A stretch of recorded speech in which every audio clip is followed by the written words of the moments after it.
Olá, eu estou aqui com vocês com mais uma videoaula de parasitologia. Hoje nós falaremos sobre a tênia. Vamos lá? Então, a tênia é um plateuminto da classe Cestoda. É um verme de corpo achatado, lembrando uma fita. Não possui sistema digestivo e ela tem tecido conjuntivo que vai preencher todos os espaços vazios dentro do organismo dela. Ela é dividida em 3 regiões. A região da cabeça, ou escólex, contém ventosas, que irão se prender ao epitélio do intestino delgado do ser humano para absorver todos os nutrientes. A região de crescimento, que é o pescoço, e a região segmentada, que contém proglótis. As proglótis podem ser imaturas, maduras ou grávidas.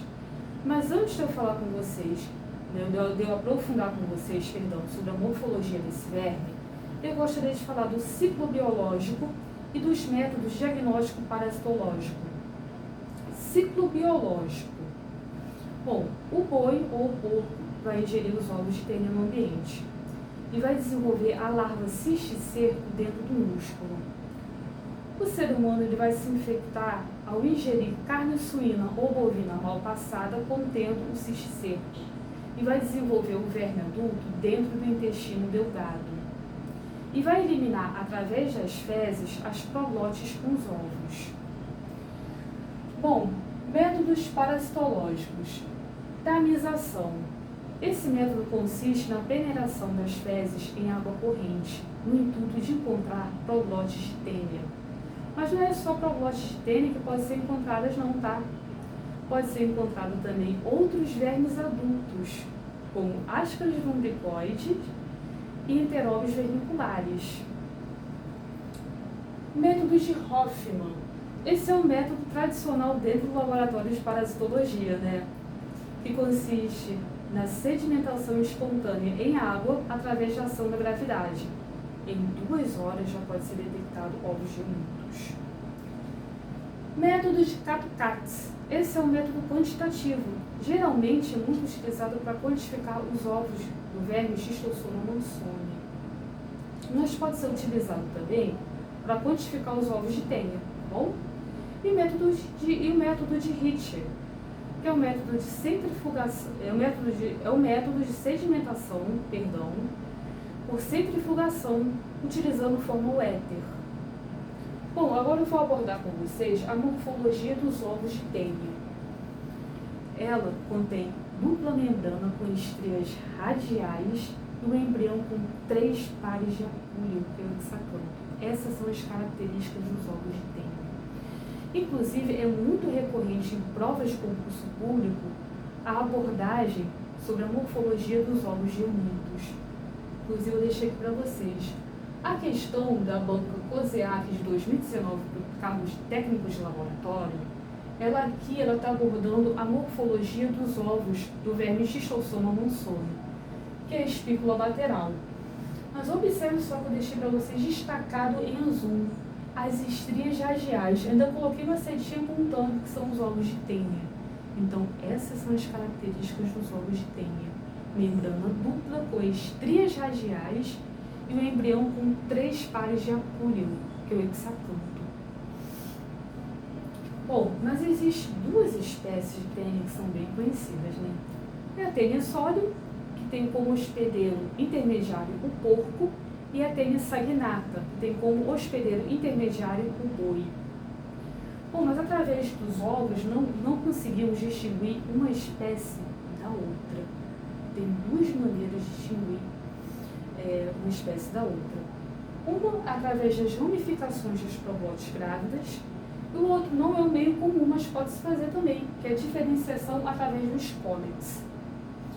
A diferenciação através das proglótis é mais comum porque o ser humano ele elimina as proglótis através das fezes. As proglótis da tênia, elas podem ser imaturas, maduras, com os órgãos sexuais bem desenvolvidos e aptos para a autofecundação, lembrando que a tênia é um ser vivo hermafrodita, e grávidas, com o útero repleto de ovos e ramificações. Então, através das ramificações das proglotes grávidas, que vai se fazer a diferenciação de uma espécie da outra. A tênia sólio, que é a tênia do corpo, né, vamos botar assim, é quadrangular, 7 a 13 ramificações do tipo dendrítica. Já a tênia saginata, que é a tênia do boi, ela é retangular, 15 a 20 ramificações do tipo de cotônicas. Inclusive, a banca UFCOSEAC, em 2019, também, no cargo de técnicos de laboratório, ela abordou uma questão falando das proglotes de tênia. Eu peço desculpa não ter colocado para vocês aqui as opções. Questão de espaço de logística não deu, mas mesmo assim eu resolvi colocar para vocês verem que apareceu uma questão de concurso público falando sobre as proglotes da tênia, tá bom?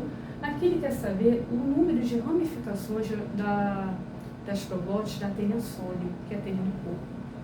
7 a 13 ramificações. Lembra que eu coloquei aqui para vocês? Ó? 7 a 13 ramificações do tipo dendrítica. Apareceu uma opção falando de 15 a 20. 15 a 20 é o número de ramificações da tênia saginata, que é a tênia do boi, do tipo de cotônica. Tá bom? Outro modo de fazer a diferenciação não é muito comum, mas pode-se fazer através dos cólex. A tênia sólio, que é a tênia do corpo, os cólex dela é globular, 4 ventosas não muito bem desenvolvidas, mas em compensação ela tem um rostelo com 2 pares de acúmulos, 2 camadas de acúmulo, perdão. Já os cólex da tênia saginata, que é do boi, os cólex é quadrangular, com 4 ventosas bem desenvolvidas. Ela não tem rostelo, mas em compensação as ventosas dela são muito bem desenvolvidas. Bom, as manifestações clínicas dessa verminose são dor abdominal, náuseas, com qualquer outra verminose, né? Diarreia, emagrecimento, perda do apetite, tá bom? Agora eu vou abordar com vocês sobre a cisticercose humana. Ela é mais grave que a teníase. A cisticercose, ela se dá através da ingestão dos ovos de tênia sólio, que é do corpo. O ser humano ele adquire a teníase ingerindo o cisticerco, né, que fica dentro da carne bovino-suína mal passada. A cisticercose é a ingestão direta dos ovos de tênia sólio. O ser humano, ao ingerir diretamente os ovos de tênia sólio, ele vai desenvolver o cisto através da corrente sanguínea, vai parar em qualquer local do nosso corpo, e ele vai desenvolver a larva, o cisticerco. E os sinais e sintomas vai depender muito de onde vai desenvolver. Ela geralmente se aloja muito no cérebro, com sinais e sintomas clínicos, né, neurológicos. Pode se desenvolver no olho, deixando cego, no músculo, em qualquer lugar. Esse ovo pode parar e se desenvolver a larva cisticercose. Tá bom? Então, a prevenção, ela se dá através da ingestão de carne suína bovina bem passada. Quando vocês estiverem naquele churrasquinho no final de semana, aquele sol maravilhoso, né? Aquela cervejinha, lembrem com muito amor e carinho de ingerir carne suína bovina mal passada, bem passada, perdão, tá bom? Então, a principal medida profilática é a ingestão de carne bovina ou suína bem passada. E outras também medidas profiláticas contra qualquer parasitose intestinal. Saneamento básico, lavar bem as mãos após ir ao banheiro e antes das refeições, a questão da higienização da manipulação de alimentos, tá bom? Então, bye bye.